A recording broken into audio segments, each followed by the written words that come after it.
Duck ನಿಮ್ಗೆ ಬಂದಿರುವಂತಹದ್ದು 2 of sorts ಬಂದಿದೆ. ಕೆಲವೊಂದು ಇಂಡಿಸಿಷನ್ ಅಲ್ಲಿ ಇರುವಂತಹದ್ದು, ಯಾವುದೇ ರೀತಿಯ ಡಿಸಿಷನ್ ಅನ್ನ ಮಾಡಕ್ ಆಗ್ದಿರಾ ಅಥವಾ ಕೆಲವೊಂದು ಡಿಸಿಷನ್ ಮಾಡ್ದಿರಾ ನೀವು ಸುಮ್ಮನೆ ಇರುವಂತಹದ್ದು ರೆಪ್ರೆಸೆಂಟ್ ಆಗ್ತಾ ಇದೆ ಬಾಟಮ್ ಆಫ್ ದ ಡಕ್ ಅಲ್ಲಿ. ನಿಮ್ಮ ಲವ್ ಲೈಫ್ ನ ವಿಚಾರದಲ್ಲಿ ರೀಸೆಂಟ್ ಪಾಸ್ಟ್ ನಲ್ಲಿ ಕೆಲವೊಂದು ರೀತಿಯ ಎಂಡಿಂಗ್ ಗಳಾಗಿರುವಂತಹದ್ದು, ಲವ್ ಲೈಫ್ ನ ವಿಚಾರದಲ್ಲಿ ಕೆಲವೊಂದು ರೀತಿಯ ಡಿಸ್ಟರ್ಬೆನ್ಸ್ ಗಳಾಗಿರುವಂತಹದ್ದು, ಅವ್ಯವಸ್ಥೆಗಳಾಗಿರುವಂತಹದ್ದು, ಸಮಾಧಾನ ಇಲ್ಲದೆ ಇರುವಂತಹದ್ದು ರೆಪ್ರೆಸೆಂಟ್ ಆಗ್ತಾ ಇದೆ.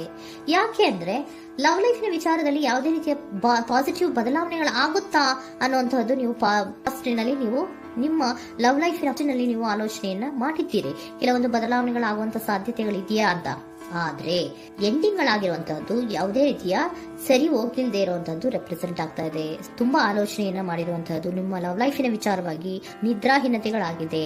ಕೆಲವೊಂದು ರೀತಿಯ ಸ್ಟ್ರೆಸ್ಸಿಗೆ ಒಳಗಾಗಿರುವಂತಹದ್ದು ನಿಮ್ಮ ರೀಸೆಂಟ್ ಪಾಸ್ಟಿನಲ್ಲಿ ನಡೆದಿರುವಂತಹದ್ದು. ಲವ್ ಲೈಫಿನ ವಿಚಾರವಾಗಿ ಯಾವುದೇ ರೀತಿಯ ಅಂತ ಸಮಾಧಾನದ ಏನು ನಿಮ್ಗೆ ನಡೆದಿಲ್ಲ. ಆ ಕಾರಣಕ್ಕೆ ನಿಮಗೆ ಕೆಲವೊಂದು ವಿಚಾರಗಳನ್ನ ಡಿಸಿಷನ್ ತಗೊಳ್ಳುವಂತಹದ್ದು, ಡಿಸೈಡ್ ಅನ್ನ ಮಾಡುವಂತಹದ್ದು ನಿಮ್ಗೆ ಕಷ್ಟ ಆಗ್ತಾ ಇರೋದು.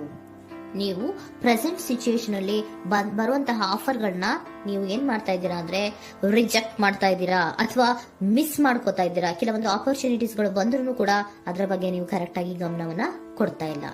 ಯಾಕೆ ಕೊಡ್ತಾ ಇಲ್ಲ? ನಿಮ್ಗೆ ಗೊತ್ತಾಗ್ತಿಲ್ಲ ಏನ್ ಮಾಡ್ಬೇಕು. ಅದಕ್ಕೋಸ್ಕರ ನೀವ್ ಏನ್ ಮಾಡ್ತಿದ್ದೀರಾ, ಎಂಡಿಂಗ್ ಆದಂತಹ ಆಫರ್ಗಳಿರ್ಬೋದು ಅಥವಾ ಬೇರೆ ಯಾವುದೇ ಆಫರ್ಗಳಿರ್ಬೋದು ಬಂದ್ರೆ ಅದನ್ನ ನೀವು ಗಮನನೇ ಕೊಡದೇ ಇರುವಂತಹದ್ದು. ಯಾವುದೋ ಕೆಲವು ವಿಚಾರ ನಿಮ್ಮ ಲವ್ ಲೈಫಿನ ವಿಚಾರವಾಗಿ ಕೆಲವೊಂದು ರೀತಿಯ ಮತ್ತಷ್ಟು ಮುಟ್ಟೋದು ಅಂದ್ರೆ ರಿವ್ಯಾಲ್ಯೂಯೇಷನ್ ಅನ್ನ ಮಾಡ್ತಾ ಇರುವಂತಹದ್ದು ಪ್ರೆಸೆಂಟ್ ಆಗ್ತಾ ಇದೆ. ಪ್ರೆಸೆಂಟ್ ಅಲ್ಲಿ ನಾನು ಯಾವುದೇ ಆಫರ್ ಅನ್ನ ತಗೊಳ್ಳುವಂತ ಸ್ಥಿತಿಯಲ್ಲಿ ಇಲ್ಲ ಅನ್ನುವಂತ ರೀತಿಯಲ್ಲಿ ನೀವು ಆಫರ್ಗಳನ್ನ ಮಿಸ್ ಮಾಡ್ಕೊಳ್ಳುವಂತಹದ್ದು ಅಥವಾ ರಿಜೆಕ್ಟ್ ಮಾಡುವಂತಹದ್ದು ರೆಪ್ರೆಸೆಂಟ್ ಆಗ್ತಾ ಇದೆ.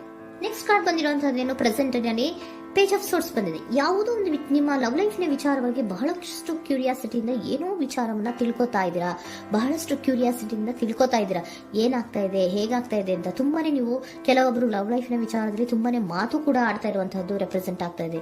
ಏನಾಗ್ತಾ ಇದೆ, ಹೇಗಾಗ್ತಾ ಇದೆ, ಈ ಗಲಿಬಿಲಿಗಳು, ಡಿಸ್ಟ್ರಾಕ್ಷನ್ಸ್ಗಳು ಅಥವಾ ಡಿಸಿಷನ್ಸ್ ನ ಮಾಡಕ್ಕಾಗದೆ ಏನಕ್ಕೆ ಒದ್ದಾಡ್ತಿದೀವಿ ಅನ್ನೋದ್ರ ಬಗ್ಗೆ ಕೂಡ ನೀವು ಕೆಲವೊಂದು ರೀತಿಯ ಮಾತಾಡ್ತಾ ಇರುವಂತಹದ್ದು ರೆಪ್ರೆಸೆಂಟ್ ಆಗ್ತಾ ಇದೆ. ಯಾವಾಗ ಕೆಲವೊಂದು ವಿಚಾರಗಳಲ್ಲಿ ನೀವು ಮಾತಾಡಿ ಕ್ಲಿಯರ್ ಅನ್ನ ಮಾಡ್ಕೊಂತೀರೋ ಆಗ ನೀವು ಕೆಲವೊಂದು ರೀತಿಯ ಆಕ್ಷನ್ಸ್ ಗಳನ್ನ ತಗೋಬೇಕು ಅನ್ನುವಂಥ ನಿರ್ಧಾರವನ್ನ ಮಾಡಿರುವಂತದ್ದು. ಆಫರ್ಗಳು ಬಂದ್ರೂ ಕೂಡ ರೆಫ್ಯೂಸ್ ಮಾಡ್ತೀರಾ. ಆದ್ರೆ ಏನೀಗ ಹಿಂದೆ ಪಾಸ್ಟಿನಲ್ಲಿ ನಡೆದಿತ್ತೋ ಅದು ಯಾಕಾಯ್ತು, ಏನಕ್ಕಂಗಾಯ್ತು ಅನ್ನೋದ್ರ ಬಗ್ಗೆ ಕೂಡ ನೀವು ಮಾತಾಡುವಂತ ಸಾಧ್ಯತೆಗಳು ರೆಪ್ರೆಸೆಂಟ್ ಆಗ್ತಾ ಇದೆ ಅಟ್ ಪ್ರೆಸೆಂಟಿನಲ್ಲಿ.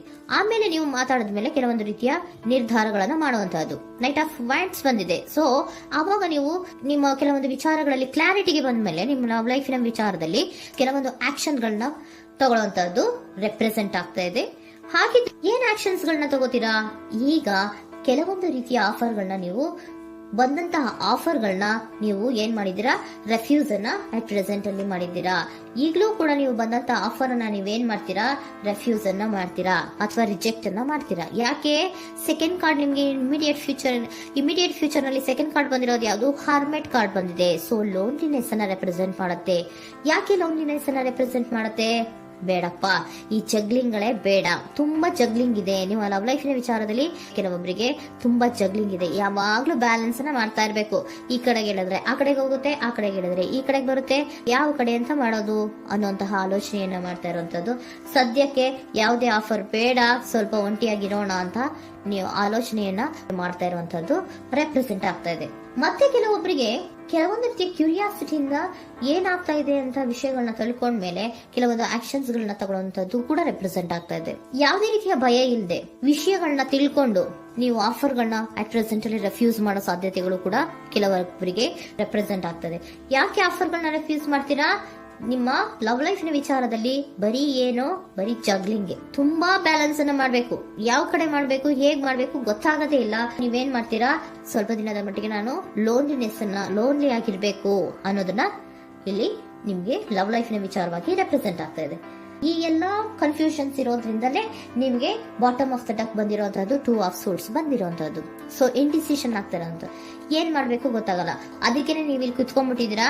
ನನ್ನ ಲವ್ ಲೈಫ್ ನ ವಿಚಾರವಾಗಿ ಯಾವ ನಿರ್ಧಾರವನ್ನ ಮಾಡಬೇಕು ಅನ್ನುವಂತಹ ಆಲೋಚನೆಯನ್ನ ಮಾಡ್ತಾ ಇರುವಂತದ್ದು, ಹಾಗೇನೆ ಮಾಡುವಂತದ್ದು ನಿಮ್ಗೆ ರೆಪ್ರೆಸೆಂಟ್ ಆಗ್ತಾ ಇರೋದು. ಕೆಲವೊಬ್ರು ರೆಫ್ಯೂಸ್ ಅನ್ನ ಮಾಡಿ ಮುಂದೆ ಹೋಗುವಂತ ಸಾಧ್ಯತೆಗಳು ಇರುವಂತಹದ್ದು, ಮತ್ತೆ ಕೆಲವೊಬ್ರು ಆಫರ್ಗಳನ್ನ ಬರುವಂತದನ್ನ ಬ್ಯಾಲೆನ್ಸ್ ಅನ್ನ ಮಾಡಬೇಕು, ಜಗ್ಲಿಂಗ್ ಅನ್ನ ಮಾಡಬೇಕು, ಸದ್ಯದ ಮಟ್ಟಿಗೆ ಒಂಟಿಯಾಗಿ ಇರೋಣ ಅಂತ ಆಲೋಚನೆಯನ್ನ ಮಾಡ್ತಾ ಇರುವಂತದ್ದು ರೆಪ್ರೆಸೆಂಟ್ ಆಗ್ತಾ ಇದೆ. ನಿಮ್ಗೆ ಏಂಜಲ್ ಗೈಡೆನ್ಸ್ ಏನ್ ಕೊಡ್ತಾ ಇದ್ದಾರೆ? Don't stop. ಇಲ್ಲಿ ಡೋಂಟ್ ಸ್ಟಾಪ್ ನ ಅರ್ಥ ಏನಪ್ಪಾ ಅಂದ್ರೆ, ಯಾವ ಕೆಲವು ವಿಚಾರಗಳ ಬಗ್ಗೆ ಕ್ಲಾರಿಟಿ ಬೇಕು ನಿಮ್ಗೆ, ಯಾವ ವಿಚಾರಗಳಲ್ಲಿ ನೀವು ಕನ್ಫ್ಯೂಷನ್ಸ್ ಅಲ್ಲಿ ಒದ್ದಾಡ್ತಾ ಇದ್ದೀರಾ, ಏನ್ ಕ್ಲಾರಿಟಿ ಬೇಕೋ ಅದನ್ನ ಧೈರ್ಯವಾಗಿ ಮುಂದೆ ಬಂದು ಅದನ್ನ ಕ್ಲಾರಿಟಿಯನ್ನ ತಗೊಂಡು ಮುಂದೆ ಹೋಗು, ಅಲ್ಲೇ ನಿಂತ್ಕೋಬೇಡ ಅನ್ನುವಂಥದ್ದನ್ನ ನಿಮ್ಗೆ ಹೇಳ್ತಾ ಇದ್ದಾರೆ. ಯಾವ ವಿಚಾರವನ್ನ ನೀವು ಲವ್ ಲೈಫ್ ನ ವಿಚಾರದಲ್ಲಿ ಏನ್ ಈ ಜಗ್ಲಿಂಗ್ಗಳು ಅಥವಾ ಈ ಬ್ಯಾಲೆನ್ಸ್ ಗಳನ್ನ ಮಾಡ್ಕೊಂಡು ಅಥವಾ ಎಳ್ದಾಟಗಳನ್ನ ಮಾಡ್ಕೊಂಡಿದ್ದೀರೋ ಅಲ್ಲಿಗೆ ಕ್ಲಾರಿಟಿನ ತಗೊಳ್ಳಿ, ಧೈರ್ಯವಾಗಿ ಕ್ಲಾರಿಟಿನ ತಗೊಂಡು ನೀವು ಮುಂದೆ ಆಕ್ಷನ್ಸ್ ಅನ್ನು ತಗೊಳ್ಳುವಂತದ್ದು ರೆಪ್ರೆಸೆಂಟ್ ಆಗ್ತಾ ಇದೆ.